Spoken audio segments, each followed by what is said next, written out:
Hello, good morning, അസ്സലാമു അലൈക്കും. എല്ലാവർക്കും മറ്റൊരു വീഡിയോയിലേക്ക് സ്വാഗതം.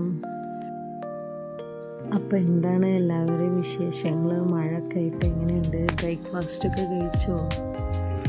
എനിക്കിന്ന് ചപ്പാത്തിയും പിന്നെ അതുപോലെ അതിൻ്റെ കൂടെ കഴിക്കാൻ ഒരു കടലക്കറിയാണ് കേട്ടോ. റെസിപ്പിയൊന്നും ഞാൻ കാണിക്കുന്നില്ല, ജസ്റ്റ് കുക്ക് ചെയ്തതൊക്കെ ഒന്ന് നിങ്ങളുമായിട്ടൊരു ഡൈയിങ് മൈ ലൈഫ് പോലെ ഷെയർ ചെയ്യാണ് കേട്ടോ. പിന്നെ സൗണ്ടും കാര്യങ്ങളൊക്കെ ക്ലിയർ ആണോ എന്ന് എനിക്കറിയില്ല. എന്തായാലും വീഡിയോ എല്ലാവരും സ്കിപ്പ് ചെയ്യാതെ ഒന്ന് കാണണം കേട്ടോ. അങ്ങനെ ബ്രേക്ക്ഫാസ്റ്റൊക്കെ ആയി. ഞങ്ങൾ ബ്രേക്ക്ഫാസ്റ്റൊക്കെ കഴിച്ച് നല്ല ടേസ്റ്റി ആയിട്ടുള്ള ചപ്പാത്തിയും കടലക്കറിയൊക്കെ ആയിരുന്നു കേട്ടോ. എല്ലാവരും ഭക്ഷണം കഴിച്ചാണ്. പിന്നെ അത് കഴിഞ്ഞതിന് ശേഷം ഞാൻ മോളെ എണീപ്പിക്കാനാണ് പോയത് കേട്ടോ. അവരെ എണീപ്പിച്ച് അവർക്കും കൂടി ഫുഡ് കൊടുത്തിട്ട് വേണം എനിക്ക് എൻ്റെ ലഞ്ചിൻ്റെ കാര്യങ്ങളൊക്കെ നോക്കാൻ.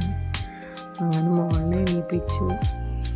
അവൾ നല്ല ഉഷാറിലാണെന്ന് എണീറ്റിട്ടുള്ളത്. പിന്നെ അത് കഴിഞ്ഞ് മോന് മദ്രസയിൽ പോയിട്ടുണ്ടായിരുന്നപ്പോൾ അവനെ പിക്ക് ചെയ്യാൻ വേണ്ടിയിട്ട് മദ്രസയിലേക്ക് പോയി. നല്ല റോഡ് സൈഡിലാണ് മദ്രസ ഉള്ളത്. ഇപ്പോൾ വണ്ടികളൊക്കെ പോകണ പേടിയുണ്ട് ഞാൻ തന്നെ പോയി വിളിച്ചു കൊണ്ടുവരിക ചെയ്തത്. പിന്നെ ഉച്ചക്കലേക്ക് ഞങ്ങൾ ഒരു ചെറിയൊരു കുക്കർ ബിരിയാണി തട്ടിക്കൂട്ടുക ചെയ്തത് കേട്ടോ. അപ്പോൾ മോളിൻ്റെ കൂടെ ഇരുന്നിട്ട് ഉള്ളിയൊക്കെ ശരിയാക്കി തരുന്നുണ്ട് എനിക്ക്. അങ്ങനെ ചെറിയൊരു കുക്കർ ബിരിയാണി തട്ടിക്കൂട്ടി. അതിൻ്റെ റെസിപ്പിൻ്റെ ഡീറ്റെയിൽ ആയിട്ട് ഞാൻ പറയുന്നില്ല, നിങ്ങൾക്ക് കണ്ടാൽ മനസ്സിലാവുമെന്ന് വിചാരിക്കുന്നു. അപ്പോൾ അതുകൊണ്ട് സ്കിപ്പ് ചെയ്യാതെ എല്ലാവരും വീഡിയോ കണ്ട് ഒന്ന് ലൈക്കും ഷെയറൊക്കെ ചെയ്യണം കേട്ടോ. സബ്സ്ക്രൈബും ചെയ്യാൻ മറക്കരുതേ. നിങ്ങൾ കുക്കർ ബിരിയാണി ചെയ്ത് നോക്കാത്തവരാണെങ്കിൽ ഒന്ന് ചെയ്ത് നോക്കണം കേട്ടോ. നല്ല ടേസ്റ്റുള്ള ബിരിയാണിയാണ്. നമ്മൾ സാധാ ദം ബിരിയാണിയിൽ നിന്നൊരു വെറൈറ്റി ടേസ്റ്റാണ് ഇതിന് വരിക കേട്ടോ. നല്ല ടേസ്റ്റി ബിരിയാണി. ഒന്ന് എല്ലാവരും ട്രൈ ചെയ്ത് നോക്കണം കേട്ടോ. മക്കളിന്ന് നല്ല ഹാപ്പിയിലാണ്. അവർക്ക് ബിരിയാണി, നെയ്ച്ചോറ് അങ്ങനെയൊക്കെ പറയുമ്പോൾ അവർക്കതൊരു സന്തോഷമാണല്ലോ. ഇതാണെന്ന് അറിഞ്ഞ മുതൽക്ക് അവർ രണ്ടുപേരും നല്ല ഹാപ്പിയാണ് കേട്ടോ. അങ്ങനെ ഈ ബിരിയാണി വീഡിയോ നിങ്ങളെല്ലാവരും ഒന്ന് കണ്ടു നോക്കണം കേട്ടോ. ഇത് നമ്മളെങ്ങനെ ഉണ്ടാക്കുകയെന്ന് വെച്ചാൽ ജസ്റ്റ് മുളക് പൊടി, മഞ്ഞൾപ്പൊടി, ചിക്കൻ മസാല, ഉപ്പിട്ടിട്ട് ചിക്കൻ ഒന്ന് മാരിനേറ്റ് ചെയ്ത് വെക്കും. ശേഷം നമ്മൾ ഓയിലും കുറച്ച് നെയ്യ് ഒഴിച്ചിട്ട് ആദ്യം ആ എണ്ണയിൽ ഞാൻ ചിക്കനൊന്ന് ഷാലോ ഫ്രൈ ചെയ്തിട്ട് എടുക്കും.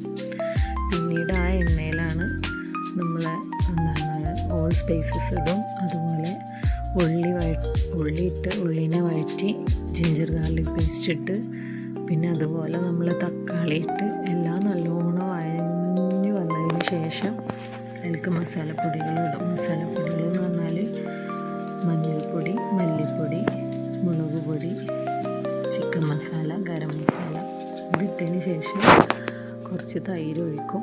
മല്ലിയിലയും കറിവേപ്പിൻ്റെ ഇലയും ഇടും. ശേഷം നമ്മൾ ആ ഒരു മസാലയിൽ ചിക്കനെ നന്നായിട്ടൊന്ന് എല്ലായിടും ഒന്ന് എത്തിച്ചതിന് ശേഷം ആ ചിക്കൻ്റെ മസാലയിലേക്ക് തന്നെ നമ്മൾ ഒരു ഗ്ലാസ് അരിക്ക് 2 ഗ്ലാസ് വെള്ളം അങ്ങനെ ഒഴിച്ചതിന് ശേഷം അതൊന്ന് തിളച്ച് വരുമ്പോൾ അതിൻ്റെ ഉപ്പും കാര്യങ്ങളൊക്കെ പാകം നോക്കി അതിലേക്ക് അരിയിട്ട് ഒരേ ഒരു വിസിലടിക്കും. പിന്നെ നമ്മൾ ആ വിസിലിൻ്റെ എയറൊക്കെ പോയതിന് ശേഷം തുറന്ന് നോക്കിക്കഴിഞ്ഞാൽ നല്ല വേറിട്ട് വരുന്ന നല്ലൊരു ബിരിയാണി കിട്ടും കേട്ടോ. എന്തായാലും എല്ലാവരും ഒന്ന് ട്രൈ ചെയ്ത് നോക്കണം. നല്ല